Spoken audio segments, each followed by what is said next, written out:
Church. Good morning. Welcome to another Daily Hope. My name is Aubrey, part of the high school ministry. Today's great verse is one that in its entirety is short and might seem simple, but it's probably one of the hardest things that Jesus asks us to do in our walk of faith. It's Luke 6:27, and it says this: "But to you who are willing to listen, I say, love your enemies. Do good to those who hate you." Right? This is one of those moments where you hear something that Jesus has asked you to do and you're like, but why? What do you mean? Why would you want me to love my enemies? Why would you want me to be good to someone who's been bad to me?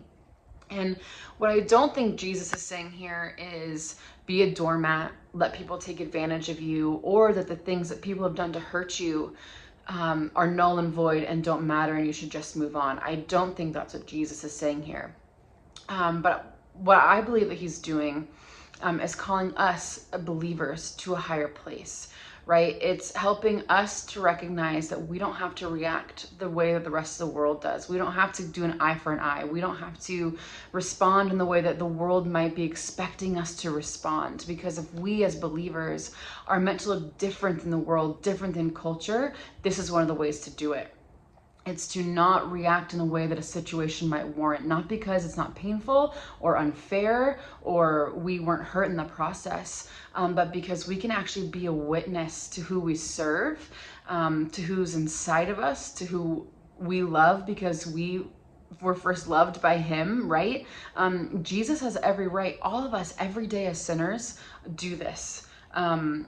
We treat the Lord in ways that maybe we shouldn't, right? Directly or indirectly. And yet he responds to us with love, with respect, with honor.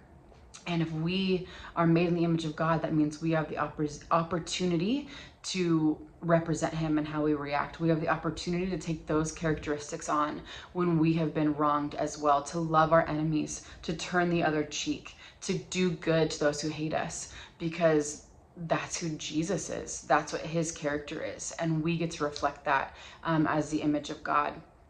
So I hope that no matter where you might be with believing this verse, believing you can do it, understanding the reason for it, that ultimately it's because we are treated with love and honor and respect from the Lord when we don't deserve it. And so how much more then are we meant to show that to those around us who don't deserve it as well? So church, you guys are awesome. So glad to do life with you. I hope this was encouraging for you today. God bless.